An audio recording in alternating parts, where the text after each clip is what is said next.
ఇవాళ నిరుద్యోగులు ఇంత కష్టపడేటువంటి నిరుద్యోగులు గ్రౌండ్ స్థాయిలో మా కాంగ్రెస్ ప్రభుత్వం ఉద్యోగాలు వేయాలని పోరాటం చేసినటువంటి చిక్కడపల్లి నుంచి వచ్చినటువంటి నిరుద్యోగులు అందరూ కూడా కనీసం గౌరవించకుండా వారికి హామీలు ఇవ్వకుండా ఈ ప్రసంగం నడుస్తుందని దాని మీద కూడా ఇప్పుడు ఏదైతే జరుగుతుందో బీఆర్ఎస్ పార్టీ సభ గురించి వారు మాట్లాడడానికి మనతో ఉన్నారు. మనతో పాటు మాట్లాడించే ప్రయత్నం నిరుద్యోగులు అన్న ఏంటి ఏం చెప్తారు ప్రభుత్వానికి? ఇప్పుడు ఇక్కడ జరుగుతున్నటువంటి సభకు సంబంధించి కూడా మిమ్మల్ని అవమానించేటటువంటిగా జరుగుతున్నట్టుగా తెలుస్తాను. ఎట్లా అన్న వాస్తవానికి నిరుద్యోగ సంగ్రామ యాత్ర ఇప్పుడు చాలా 3 సంవత్సరాల నుంచి మేము కొట్లాడుతూ ఉన్నాం కాబట్టి మాకు ప్రతిపక్షాలు సపోర్ట్ చేయాలి. ఎందుకంటే గతం లోపల టీఆర్ఎస్ పార్టీ అణచివేతకు గురి చేసింది 10 సంవత్సరాలు. మేము మోసపోయినాం. కానీ ఖచ్చితంగా ఈసారి డెఫినెట్గా మాకు సపోర్ట్గా పార్టీ ఉంటుందని ఒక నమ్మకంతో మేము వచ్చినాం. కానీ ఇక్కడికి వస్తే ఇక్కడ ఏం జరుగుతుందంటే మళ్ళీ అధికారం కోసం నిరుద్యోగులని ఉద్యమాన్ని క్యాచ్ చేసుకుందామనే ప్రయత్నం చేస్తున్నట్టు మాకు స్పష్టంగా అర్థమవుతుంది. ఎందుకంటే ఇప్పుడు గ్రూప్ 1లో అక్రమాలు జరిగినాయి. నెక్స్ట్ మీ గవర్నమెంట్ వస్తే మళ్ళీ మోసం చేయరని గ్యారంటీ ఏంది? కేటీఆర్ గారిని మేము అదే అడుగుతా ఉన్నాం. ఆయన చూడు ఎంతసేపు కాంగ్రెస్ గవర్నమెంట్ రైతులను మోసం చేసింది, నిరుద్యోగులను మోసం చేసింది, అది చేసింది ఇది చేసింది అని అంటున్నాడు. కానీ మేము అధికారంలోకి వచ్చిన తర్వాత మోసం చెయ్యము, గతంలో పొరపాట్లు జరిగినాయి, ఈసారి జరగనియ్యము అనే మాటలు మాట్లాడకపోవడం నిజంగా చాలా బాధ అనిపిస్తుంది. మేము ఇప్పటి నుంచి కాదు 3 years నుంచి వాళ్ళు తప్పు చేసినందుకు మేము కాంగ్రెస్ పార్టీకి ఓట్లేసినాం. మళ్ళీ నెక్స్ట్ మీ వెనకాల వస్తున్నామంటే మీరు తప్పు చెయ్యము అని బలమైన హామీ ఇవ్వండి. ప్రమాణపూర్తికంగా ఒక లెటర్ అని ఇవ్వండి, బాండ్ పేపర్ అయ్యండి, లేకపోతే అంటే అమరవీరుల స్థూపం దగ్గరకు వచ్చి ఖచ్చితంగా నిరుద్యోగులు మోసం చేయండి అని ఒక గ్యారంటీ ఇస్తే మేము మీకు సపోర్ట్ చేయడానికి వస్తుంది. మేము ఇప్పుడు ఇప్పట్లో ఎలక్షన్ లేవు కాబట్టి మీరు మా వెనకాల ఉంటామంటే సరే అని చెప్పి ప్రతిపక్షం బాధ్యతగా మీరు మా వెనకాల ఉంటామంటే మేము సంతోషించి మీ వెనకాల వచ్చినాం, మీ దగ్గర కూర్చున్నాం. సంగ్రామ సభను విజయవంతం చేయడాన్ని అశోక్ నగర్ కానీ చిక్కడపల్లి కానీ యూనివర్సిటీ అన్ని ప్రచారం చేసుకొని నిరుద్యోగులు అందరం తీసుకొని వచ్చినాం. మేము వచ్చింది ఏంది? నెక్స్ట్ మీ గవర్నమెంట్ వస్తే గ్రూప్ 1లో అక్రమాలు జరిగినాయి, మీ గవర్నమెంట్ వస్తే సిబిఐ ఎంక్వైరీ చేస్తారా వేయరా? నెక్స్ట్ రెండోది ఏంది? టీఆర్ఎస్ గవర్నమెంట్ కాంగ్రెస్ గవర్నమెంట్లో ఫేక్ బోనోఫైల్ పెట్టి ఆంధ్రప్రదేశ్కి సంబంధించినటువంటి సెటిలర్స్ పిల్లలు చాలా ఉద్యోగాలు పొందిర్రు. దాని మీద నువ్వు ఎంక్వైరీ కమిటీ చేస్తావా వేయవా?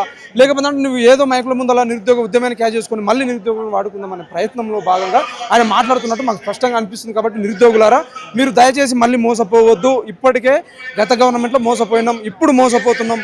ఇప్పుడు మళ్ళీ వచ్చి టీఆర్ఎస్ పార్టీ ఉన్నటువంటి నాయకులు పరిచయం అయ్యారనో లేకపోతే అంటే అప్పుడప్పుడు ఏదైనా అరెస్ట్ చేస్తే వాళ్ళు మన వెనకాల వస్తున్నారు అని చెప్పి మీరు వాళ్ళ వెనకాల పోవద్దు. 30 లక్షల మందిని దృష్టిలో పెట్టుకోండి. దయచేసి మీకు చేతులు జోడించి వేడుకుంటున్నాం, దయచేసి మళ్ళీ మోసపోవద్దు. టీఆర్ఎస్ గవర్నమెంట్ మేము మోసం చేయము అని చెప్పి ఒక బలమైనటువంటి హామీలు నిరుద్యోగులకు ఇస్తే మాత్రమే మనము టీఆర్ఎస్ పార్టీ వెనకాల ఉందాం. అంతవరకు ఆ పార్టీని మన వెనకాల వేసుకుందాం.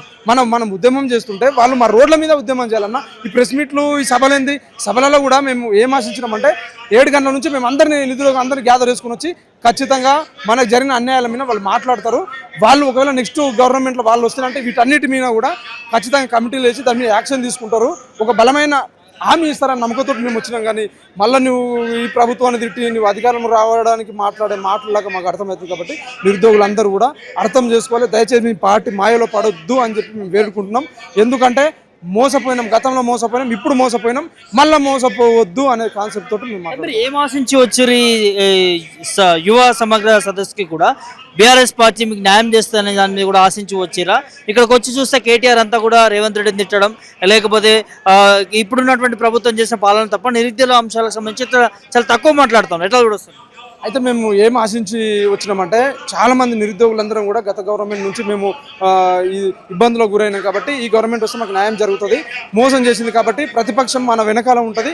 ఖచ్చితంగా 2.5 సంవత్సరాలు ఉంది కాబట్టి ఎలక్షన్ రావడానికి. ఇప్పుడు ఏం కాదు, ఇప్పుడు ఎలక్షన్ లేవు కాబట్టి ఖచ్చితంగా వాళ్ళు బలమైన హామీ ఇస్తారు. మనం అందరం వెళ్దాం ఉండి ఆడికి వెళ్తేనన్నా వాళ్ళు రోడ్ల మీదకి వచ్చేలాగా తీసుకుందాం ఉండి. ఎందుకంటే వాళ్ళు మోసం చేశారు కాబట్టి వాళ్ళే ఫైట్ చేయాలి నిరుద్యోగుల కోసము.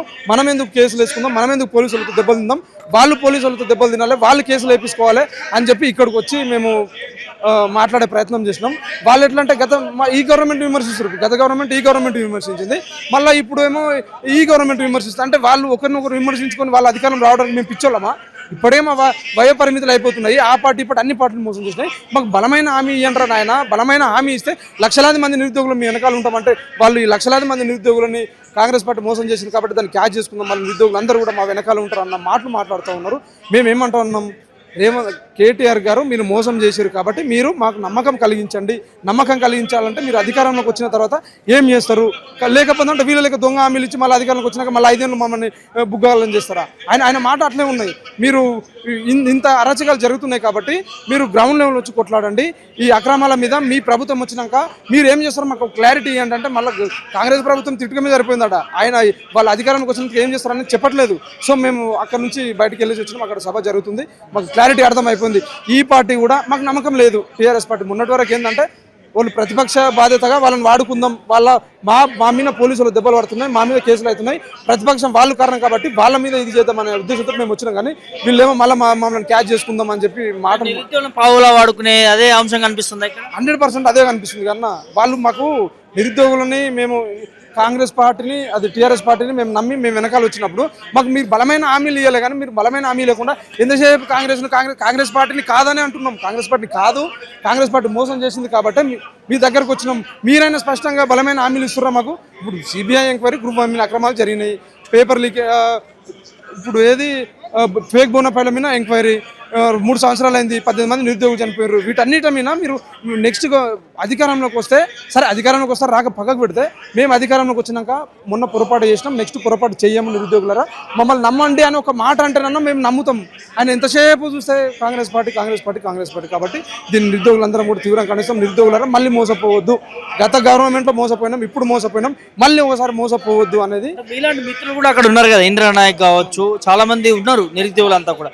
మరి మీరే ఎందుకు వాకౌట్ చేస్తూ ఉన్నారు అంటే మీది వేరే వర్గమా అనే దాని మీద కూడా అనుమానాలు వస్తాయి. ఏమంటారు, ఇక్కడ కొంతమంది కాంగ్రెస్ ఉన్నది, లేకపోతే ఇంకో పార్టీ ఉంది అనే దాని మీద కూడా అనుమానాలు కూడా వస్తాయి. అంటే ఎందుకంటే నిరుద్యోగులందరూ కూడా ఒకే దాటి మీద నడవాల్సినటువంటి అవసరం ఉంటుంది ఇట్లాంటి సమయంలో. సో మీరు వాకౌట్ చేయడానికి ప్రధాన కారణం గట్టిగా అన్న, మేము అశోక్ నగర్ చిక్కడపల్లి లైబ్రరీ నుంచి చాలా మంది నిరుద్యోగులము వచ్చినాం ఇక్కడికి.